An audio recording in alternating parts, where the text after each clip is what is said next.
Hello guys, आज हम बात करेंगे revaluation of assets and liabilities.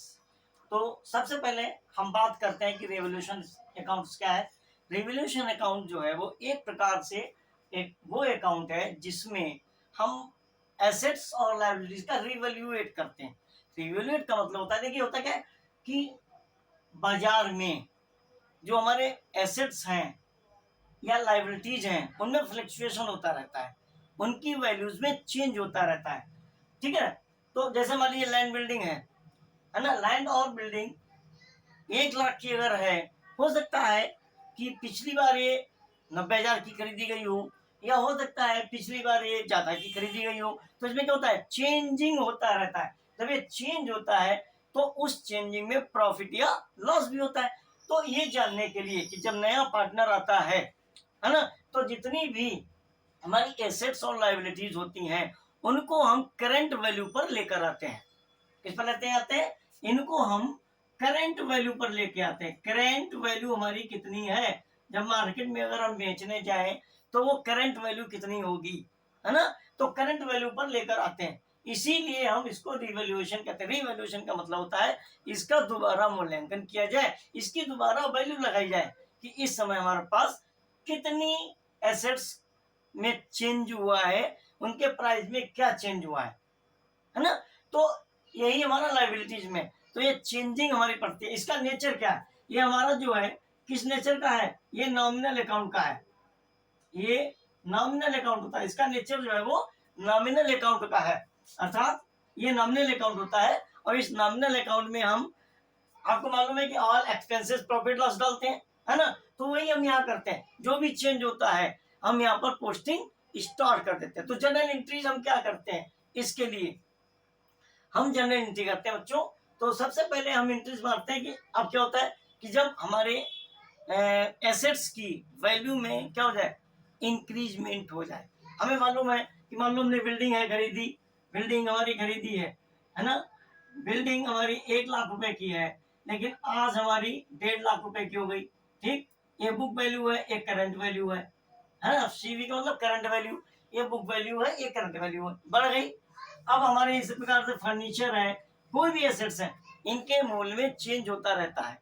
तो जब हमारे इंक्रीज हो जाती है तो पहली एंट्री क्या बनेगी, व्हेन, है ना, value of assets, value of assets increased.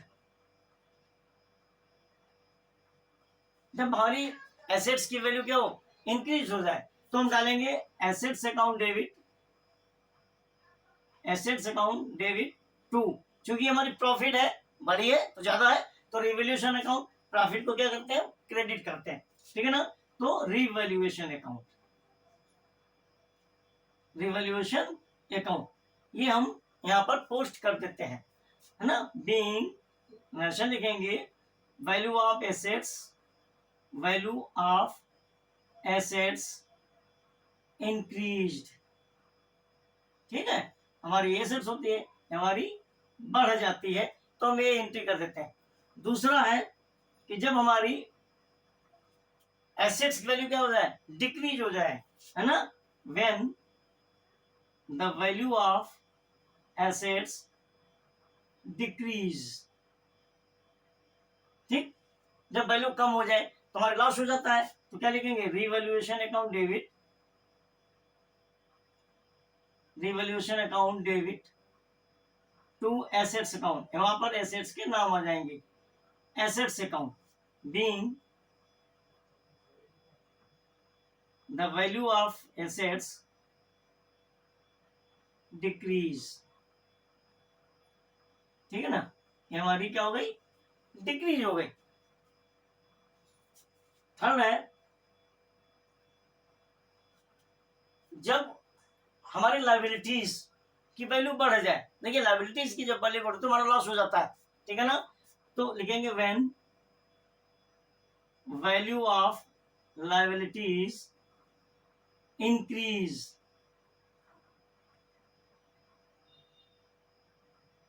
ठीक है ना, तो ये हमारी जब इंक्रीज होती है तो क्या करेंगे हम, revaluation account debit, revaluation account debit to liabilities account, क्योंकि लायबिलिटीज हमारी बढ़ गई। जब लायबिलिटीज बढ़ जाती है तो ये लॉस हो जाता है, ये लॉस हो गया तो रिवॉल्यूशन अकाउंट को डेबिट कर देते हैं, क्योंकि नॉमिनल अकाउंट का क्या रूल है कि हम लॉस को और एक्सपेंसेस को डेबिट कर देते हैं। तो बीइंग, है ना, लायबिलिटीज क्या हो गई, इंक्रीज्ड, लायबिलिटी हमारी बढ़ गई। फोर्थ है, अब क्या होता है कि जब लायबिलिटीज की वैल्यू कम हो जाए, when value of liabilities decrease,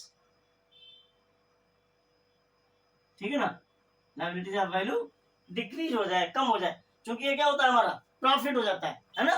तो आइए हम देखें, when the value of liabilities decrease, तो जब लायबिलिटीज की वैल्यू हमारी डिक्रीज होती है तब हम क्या एंट्री करते हैं, when value of liabilities decrease, ठीक, जब ये डिक्रीज हो जाए तब हम एंट्री क्या करते हैं, क्योंकि हमारी क्या होता है, हमारा डिक्रीज होने से हमारी प्रॉफिट हो जाती है। तो जब प्रॉफिट हो जाती है तो लिखेंगे liabilities account debit to revaluation account, ठीक है ना, बीइंग, ठीक, वैल्यू ऑफ लायबिलिटीज डिक्रीज, हमारी प्रॉफिट हुई है और डिक्रीज हो गई। लेकिन अब देखिए जब इसमें क्या होता है बच्चों, अब जब प्रॉफिट या लॉस जब डिक्रीज हो जाता है तो क्या होता है, अब इसमें या तो प्रॉफिट होगी या लॉस होगा, दो चीजें होंगी ना। तो जब प्रॉफिट हो जाए, है ना, ये हमारा फोर्थ हो गया, ये फोर्थ पॉइंट है। फिफ्थ पॉइंट हम लेके आए थे, on the profit of revolution, on the profit of revaluation, जब रिवैल्यूएशन पे प्रॉफिट हो। अच्छा, प्रॉफिट तो होता है बच्चों जब हमारा क्रेडिट साइड ग्रेटर होता है, ठीक, तो क्या लिखेंगे, revaluation account debit, revaluation account debit to old partner, new से या कोई मतलब नहीं होता है, न्यू पार्टनर से कोई लेना देना नहीं है, ओल्ड पार्टनर कैपिटल अकाउंट, ये ओल्ड पार्टनर के कैपिटल अकाउंट में क्रेडिट कर दी जाती है। लिख देंगे बीइंग प्रॉफिट ऑन रिवैल्यूएशन, क्या किया गया, डिस्ट्रीब्यूटेड, इसको हम बांट देते हैं ओल्ड पार्टनर्स में, ठीक है। नए से कोई मतलब नहीं होता है, क्योंकि ये पुरानी हमारी एसेट्स या लायबिलिटीज चली आ रही है, उसमें जो फायदा है घाटा होता है वो हम ओल्ड पार्टनर्स को दे देते हैं। अभी तो फायदे की बात हुई, अब कभी कभी क्या होता है घाटा हो जाता है, नहीं लॉस हो जाता है, तो जब लॉस हो जाता है तो क्या एंट्री होगी, on the loss of revaluation, है ना, लॉस हो जाए तो हम जस्ट इसकी अपोजिट एंट्री कर देते हैं, क्या करते हैं कि old partners capital account debit to revaluation account,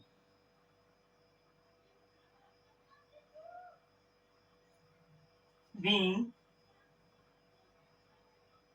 loss, है ना, डिस्ट्रीब्यूटेड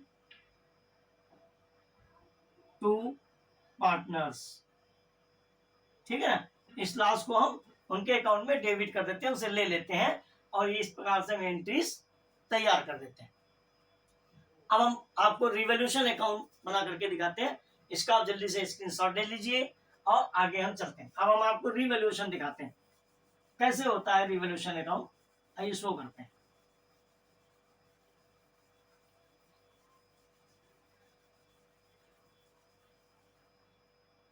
रिवैल्यूएशन अकाउंट,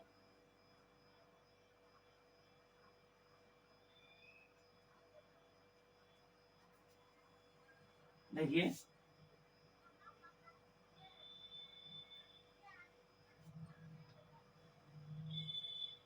ये पर्टिकुलर अमाउंट पर्टिकुलर अमाउंट, ठीक है। तो हमने क्या की थी, अगर एसेट्स की वैल्यू में इंक्रीजमेंट होता है तो जब यहाँ पर लिखेंगे बाई एसेट्स अकाउंट, ठीक, ये क्या आता है, इंक्रीजमेंट, है ना। यहाँ लिख दे, हम आपको शॉर्टकट में दिखाई दे रहे हैं, ये जब इंक्रीज होती है वैल्यू तब हम इस साइड में डालते हैं तो ये हमारी अमाउंट आ जाती है, ठीक है ना, हमारी अमाउंट आ जाती है। जब हमारी लायबिलिटीज क्या होती हैं, कम हो जाती हैं, तो जब लायबिलिटीज कम होती है बच्चों तो प्रॉफिट हमारी होती है, तो फिर यहाँ पर बाई लायबिलिटी जो भी हमारी उनका नाम आ जाएगा, ठीक है, ये क्या हो जाएगी, डिक्रीज वैल्यू आ जाएगी यहाँ पर, है ना, और ये हम यहाँ पर इसकी पोस्टिंग कर देंगे, डिक्रीज वैल्यू हमारे यहाँ पर आएगी, इसकी पोस्टिंग कर देंगे। अब क्या होता है, वैल्यू हमने कहा था कि हमारी एसेट्स की क्या हो जाए, डिक्रीज हो जाए, है ना, तो लॉस हो जाता है ना। तो जब लॉस हो जाता है तो क्या लिखते हैं हम, है ना, तो यहाँ लिखेंगे टू, है ना, एसेट्स अकाउंट, ठीक, एसेट्स ये क्या है, डिक्रीज्ड वैल्यू, यहाँ पे जब डिक्रीज हो जाए तब यहाँ पर हम पोस्ट करते हैं, ठीक। और लायबिलिटीज डिक्रीज हुई थी, कभी कभी होता है क्या कि लायबिलिटीज हमारी बढ़ जाती है, तो जब लायबिलिटीज हमारी बढ़ जाती है तो टू लायबिलिटीज अकाउंट, ठीक है, ये कब इंक्रीज, इंक्रीज वैल्यू लिखते हैं यहाँ पर हम इसको शो कर देते हैं। इनको करने के बाद अब होता है क्या, हमने कहा था प्रॉफिट या लॉस, अगर एक क्रेडिट साइड ग्रेटर है तो प्रॉफिट होगा, और अगर एक डेबिट साइड ग्रेटर तो लॉस हो जाएगा। हम मान लेते हैं कि ये हमारा क्रेडिट साइड ग्रेटर है, सपोज इसका जो टोटल है इन सब का मिला करके वो हमारा 50,000 है मान लें, ठीक, अभी हमारा 40,000 रह गया, कितना, ये हमारा 40 रह गया, तो ये हमारा क्या हुआ, प्रॉफिट हो गया ना, ग्रेटर इज यानी credit side is greater than debit side, बढ़िया ना, तो हमारी प्रॉफिट है। तो प्रॉफिट जब हमारी है तो हम क्या करेंगे प्रॉफिट में, आइए, तो हम इस प्रॉफिट को जो भी डिफरेंस है वो किस में बांट देंगे, पुराने पार्टनर्स में हम बांट देंगे, तो लिखेंगे to capital account, capital account, हमारे जो भी पार्टनर है ए बी, मान लिया हमने दो पार्टनर है, तो ये प्रॉफिट हम इनको ओल्ड रेशियो में बांट देंगे,